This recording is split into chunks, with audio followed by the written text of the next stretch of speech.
akkaataa guyyaa muraasa keessatti follow Facebookaa baay'ee itti argachuu dandeessan isin argisa. Facebookni akkuma beekamu aadiirra yoo jiraate namoonni aadii isinitti ergatu malee follow isiniif hin godhu jechuudha hordoftoota kiyya. Yeroo isin follow san deebiftaniif aadiin hanga 5,000 qofa isiniif deemaa jechuudha hordoftoota kiyya. Kanaafuu Facebookni keessan 10,000 hanga 100,000 akkamitti follow akka isiniif deemuu danda'u. Namoonni yeroo follow isin gaafatan akkamitti akka follow hanga 100,000 isiniif sanii ol haga miliyoonatti illee isiniif deemuu danda'u godhatu ni dandeessan jechuudha. 500 bira darbee jechuudha. Akkuma beekamu Facebook profiiliin 5,000 bira hin taruu jechuudha hordoftoonni. Kanaafuu akkamitti san bira dabarfatuu dandeenya. Gabaabdumatti aadiirraa akkamitti gara followtti deebifatuu dandeenya. Yeroo hordoftoonni keenya Facebook keenya jala seenan Facebook keenya aadii hin gaafatu haala kanaan follow gaafataa jechuudha. Namni hanga barbaanne follow nu godhuu danda'a jechuudha. Yoo aadiirra jiraate namoota 5,000 qofaatu aadii nutti ergatee follow deebisuuf dandeenya. Sanii ol hordoftoota tokkollee keessummeessuu hin danda'u. Kanaan isin argisiisa. Hanga dhumatti na hordofa. Oromaan irraa subscribe, like, share gochuu hin dagatina.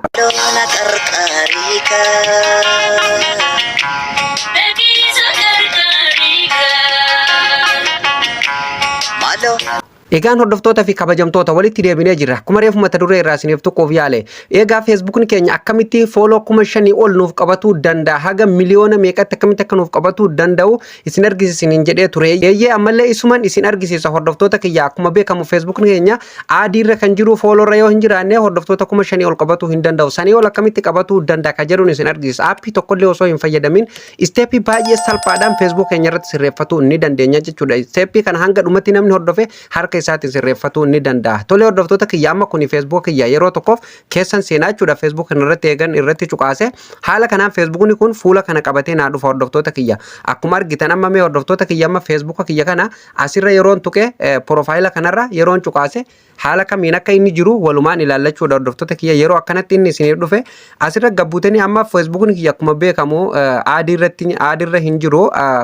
Professional mood ta'ee jira jechuudha. Bifa peejiitti jijjiiramee jira. Kan akkamitti akka jijjiirratan dhiyoon tana isin argisiisee jira viidiyoo darbe keessatti. Facebook keessan gara professional moodiitti akkamitti akka jijjiirratuu dandeessan karaa Facebook peejiitti akkamitti akka jijjiirratuu dandeessan isin barsiisee ture. Fakkeenyaaf tuqaa sadeen kanarra yeroo isin dhuftanii kilik gootan hordoftoota kiyya haala kanaan isinii fida. Facebook kun amma namoota biratti haala kamiin akka mul'atu isin argisiisaa jechuudha hordoftoota kiyya. View as ka jedhu kan akka ija namaa fakkaatu irratti yeroo isin cuqaastan haala kanaan dhufe namoota biratti yeroo namni sarchi godhe haala kanaan namatti mul'ata. Mee amma isa kana aadii irratti deebiseen isin argisiisa hordoftoota kiyya na waliin tura. Facebook keenya kana hordoftoota kiyya amma maal gootanii aadii irratti illee deebisuuf follow irratti illee deebisuuf kan follow irra jiru san aadii irratti deebiseen aadii irraa ammallee follow irratti deebisee isin argisiisa akka sirriitti isiniif galuuf. Eega kanatti Facebook keessan keessa dhuftan asirra dhuftanii tuqaa sadeen kanarra yeroo tokkoof kilik gootu. Sana booda haala kanaan yeroo inni isin dhufe hordoftoota kiyya settingii gubbaa kanallee seenuu ni dandeessanii yoo barbaadan haala kanaan ol harkistanii kan gubbaa sanii hin qabne maal gootu jala kanatti gadi buutanii hordoftoota kiyya kun akkuma argitan jala kanatti setting and privacy ka jedhu argattu yeroo tokkoof irratti kilik gootu. Sana booda haala kanaan isinii dhufa gubbaa kanatti ol deebitanii setting ka jedhu kana ni cuqaastu jechuudha. Facebook keessan sirreeffatu jechuudha hordoftoota kiyya. Yeroo inni akkanatti isinii dhufe ol harkistu jechuudha. Fuula kanaan yeroo inni isinii dhufe asirratti yeroo gabbuutan hordoftoota kiyya kunoo asirratti maal argattu hordoftoota kiyya how people find and contact you ka jedhu kanarratti yeroo tokkoof ni cuqaastu jechuudha hordoftoota kiyya kunoo profile information ka jedhu jalatti inni argitu akkuma argitan bakka nan xiyyaan isin argisiisu kana sirriitti hordofa hordoftoota kiyya. Warreen dubbisan beennalleen bakkuma nan xiyya kanaan isin argisiisu jala deemati sirreeffadha. Viidiyoo osoo irra hin oofin seera yoo hordoftan namoonni dubbisan beennalleen sirreeffatuu ni danda'a. Afaan kiyya hin dhageenyalleen hordoftoota kiyya kun akkuma argitan amma how people find and contact you ka jedhu kanarratti yeroo tokkoof kilik gootu. Sana booda hordoftoota kiyya haala kanaan fuula kana qabatee isiniif dhufaa jechuudha. Asirraan gaafa kennaaf waa baay'ee jira. Lakkoofsa akka itti dhoffatan email akka itti dhoffatan waa baay'ee jira. Kan ammoo viidiyoo itti aanu keessatti isiniif qabadee dhiyaadha hordoftoota kiyya. Har'a ammoo aadiirraa gara foolootti Facebook keenya akkamitti akka hordoftoota baay'ee qabatu ka jedhuun isin argisiisa. Sana booda hordoftoota kiyya kunoo asumarratti isuma tokkoffarra jiru kana hunoo akkuma argitan how can send you friend request eenyutu akka request si godhu barbaaddaa kan jedhu hordoftoota kiyya haala kanaan maal gootu asirratti fakkeenyaaf qastiin fuulduratti jirti kunoo amnamma irra kaadheen jira irrumatti hin cuqaase jechuudha. Amma yeroo isin irratti cuqaastan haala kanaan fuula kana waa lama qabatee naaf dhufa hordoftoota kiyya kunoo akkuma argitan amma jala kanatti yoo gadi buutan waa lama qabatee naaf dhufaa jechuudha hordoftoota kiyya everyone fi friend of friend qabatee naaf dhufa. Facebookni keessan sadii qabatee qabatee illee isiniif dhufuu danda'a. Onolii miillee isiniif qabatee dhufuu danda'a. Nu malee namni biraa akka hin argine ka jedhu isiniif qabatee dhufuu danda'a. Nama kiyya gara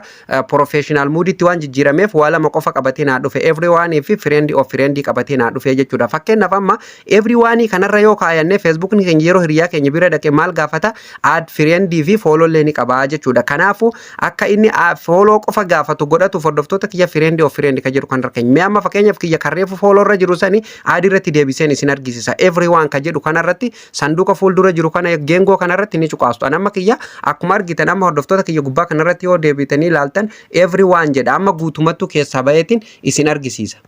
Amma yeroo of duuba deebitan hordoftoota kiyya Facebook ni kun add irratti deebi'ee moo follow irratti deebi'ee ka jedhu asirratti profiiluma keessan kanarratti ammallee deebitanii ni cuqaastu jechuudha. Sana booda hordoftoota kiyya gadi buutanii haala kana yeroo inni isin dhufe asirratti gadi buutanii yeroo tokko fuuldura isaa tuqaa sadiitu jira. Tuqaa sadeen kanarratti ni cuqaastu jechuudha. Yeroo isin irratti cuqaastan haala kanaan isin dhufa view as ka jedhu kana jechuudha. Mallattoo ija namaa kan fuuldura duubaa qabu kana yeroo tokkoof irratti ni cuqaastu jechuudha. Kun amma hordoftoota kiyya akkuma argitan Facebook kiyya amma akkuma argitan add friend irratti deebi'ee jira jechuudha. Hordoftoota kiyya yeroo achirratti cuqaase haala kanaan Facebook kiyya amma add friend irratti naaf deebi'ee jira jechuudha. Hordoftoota kiyya haala kanaan yeroo nama bira dhaqe Facebook keessan add gaafataa jechuudha. Kanaafuu follow akkamitti follow irratti akka itti deeffatu dandeessan illee isin argisiisan afaana bu'aa. Amma sana booda hordoftoota kiyya akkuma reefu isiniin jedhe tuqaa sadeen kanarra dhuftan followtti deebisuuf sana booda setting irra ni cuqaastu. Hordoftoota kiyya yeroo isin setting irra cuqaastan haala kanaan isinii fida ol harkistu jechuudha. Bakkuma reefutti deebitu jechuudha. Gabaabdumatti kun amma asirratti akkuma argitan hordoftoota kiyya asirratti gadi buutanii bakkuma reefu san irratti cuqaastan jechuudha. Hordoftoota kiyya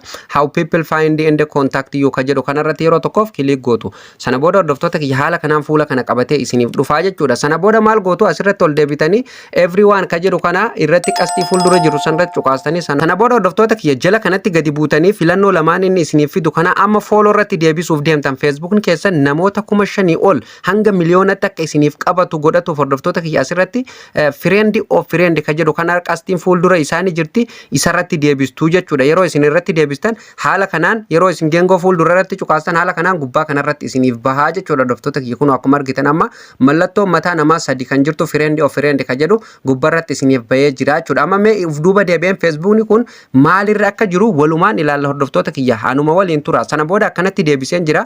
Amma asirratti maal gootu gubbaa kanarratti deebitanii bakka profiilaa keessanii kanarratti yeroo tokkoof ni cuqaastu jechuudha. Hordoftoota kiyya yeroo isin asirratti cuqaastan haala kanaan profiilii keessa yeroo isiniif baname hordoftoota kiyya dhiifama.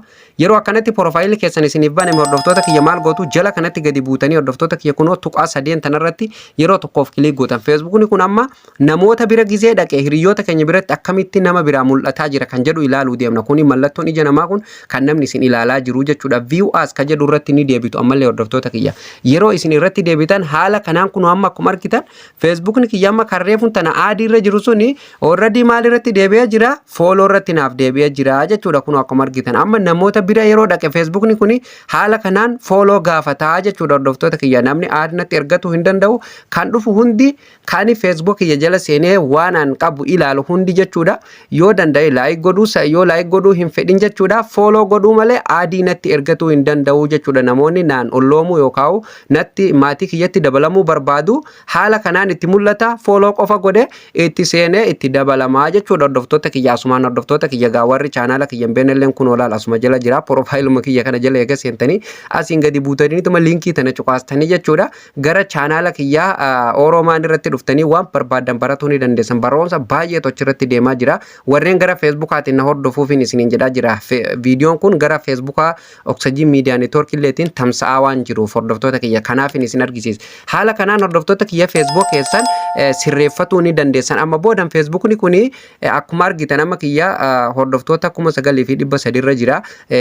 Facebook kun duraan page miti amma Facebook profileidha jechuudha. Amma ani professional moodii eega godhe boodan jechuudha. Followers kiyya aadiin kiyya gara followersitti naaf jirame sana booda akka naan guddate jechuudha. Guyyaa muraasa keessatti fakkeenyaaf yoo isin waa gadhiistan viidiyoo babbareedaa nama hawwatu yoo kan hojjetan taate yeroo xiqqoo keessatti guddatu dandeessanii jechuudha. Hordoftoota kiyya haala kanaan Facebook keessan kan add irra jiru kan 5,000 ol hordoftoota 5,000 ol isiniif qabatu fide akka inni hanga miliyoonatti isiniif qabatu godhatu ni dandeessaniin isiniin jedha hordoftoota kiyya. Viidiyoon kun isiniif ifa hordoftoota kiyya isiniif galee jira yoo isiniif galuu baate komentii jalatti naaf barreessaa. Ilmi namaa ni dogongora yoo viidiyoo kiyya keessa illee dogongorri kan jiraatu ta'e namoonni dogongora kiyyaas jala naa barreessan dhugaa rabbi baay'ee na gammachiisu keessafuu maqaa namallee dha'uu hin barbaadu. Mucaa takka kan viidiyoo darbe keessatti dhugaa nama lama moo nama sadii komentii ajaa'ibaa naa barreessanii anillee baay'een irraa waan sanirraa barumsa fudhe if ilaalee jechuudhaaf duuba deebi'eessuun illee maali oksijiin ati ni jarjartaa yeroo viidiyoo waraabdu baay'ee automaatikala oofta kanaafuu tasgabboottee suuta jettee viidiyoo yoo nu waraabde baay'ee nutti tolaa barumsi keetillee nuuf gala garuu inni jarjartaa namoonni jarjaraan waan hubanne baay'eetu jiru jedhanii komentii akkasiisan kan naa barreessan dhugaa isin namni barreessite sun ni beektanii galatooma maaliif namni fakkeenyaaf barumsa keessatti uumamni namaa garagaraa jarjaraan kawaa barsiisu jira suuta jedhee kan deemu jira anis akka viidiyoon isinitti hin dheeranneefin automaatikala isin jarjarsee isin barsiisaa waan jiruuf isirreeffadhaan isiniin jedha uumamni namaa akkuma qaamni namaa garagaraa uumamni namallee sammuun namallee garagaraa soo kanumaafuu haala kanaan sirreeffadhaan isiniin jedha kan asumarratti xumuraa hordoftoota kiyya viidiyoo itti aanu keessatti lakkoofsa feesbuuk keessanii kan isin jalaa gubate kan isin jalaa cufame feesbuuk keessa maaliin akka socho'aa jiru hundaayyuu isiniif qabadhee dhufe nan dhufa hordoftoota kiyyaa qophii na eegaan isiniin jedha kanaafuu chaanaala kana barumsa ajaa'ibaatu irratti isiniif darba hordoftoota kiyyaa kabajaaf jaalalaan akka na hordoftan anillee kabajaaf jaalalaan isin gaafadha walumaa galatti barumsa irraa kana fakkaata hordoftoota kiyyaa akka isinitti toluu fi akka waa irraa baratan abdiin qaba marree isinillee viidiyoo kana ilaaltanii eega xumurtanii hordoftoota kiyya chaanaala dinqii fi barsiisaa keessan kana jajjabeessuuf chaanaala kana please subscribe gochuu hin dagatinaan isiniin jedha chaanaalli kunillee chaanaala keenya hordoftoota kiyya kunoo eeguma chaanaala kiyya jala seentanii akkuma argitan asirratti chaanaala koolamaffaa subscribe godhaa akka jedhu kun oksijiin miidiyaa neetwork akka jedhu kun chaanaala kiyya gar fuulduratti yoo rabbi jedhe qophii gaazixeessummaa akkasumas oduulee biyya keessaa fi biyya alaa kan jedhu hundumaa jechuudha niiwusii adda addaa asirratti qabadhee kan isiniif dhiyaadhu ta'a yoo rabbi jedhe gar fuulduratti chaanaala kanallee hammasittuu hamma qophii barbaachisu hunda xumuraa jira kanaafuu isinillee chaanaala kana please subscribe gootanii akka hordoftan kabajaan isin gaafadha hordoftoota kiyya viidiyoon keenya viidiyoon barumsaa baay'eetu as jalatti darbaa jira warreen hangamatti viidiyoon keenya isin jala darbe mata duree viidiyoo jedhu kana irra cuqaasuudhaan viidiyoon barumsaa baay'eetu akkeessa jira warreen gaafii viidiyoo hojjetameefaaf gaafii gaafatan akkeessan deemaatii viidiyoo barbaachisaa ta'e hundumaa as keessatti dalageen jira kanaafuu deemaatii ilaalaa waan barbaadan sirreeffadhaan isiniin jedha hordoftoota kiyya maarree barumsa kanarraa wanti isiniif hin galin yoo jiraate komentii jalatti naaf barreessuu hin dagatina hiriyoota keessanilleef sheer godhuu hin dagatina viidiyoon kunillee akka namoota baay'ee bira ga'uuf please like tuqaa na jajjabeessan isiniin jedha gar fuulduratti illee viidiyoo quality ol aanaa qabu full HD kan waraabame qooqa nama hundaaf galuun hordoftoota kiyya isiniif waraabee asirratti isiniif hin dhiyeessa waan isin barbaachisu hundaa asirratti isiniif hin dhiyeessa isinillee kan isinirraa eegamu chaanaala kana subscribe share gootanii namoota hunda bira akka ga'u social media kamirrattu akka beekamtii argatu godhuun kan keessan isiniin jedha viidiyoon har'aaf qopheeffadha asumarratti raawwata viidiyoo itti aanuun hamma walitti deebinutti turtii gaarii qabaadha.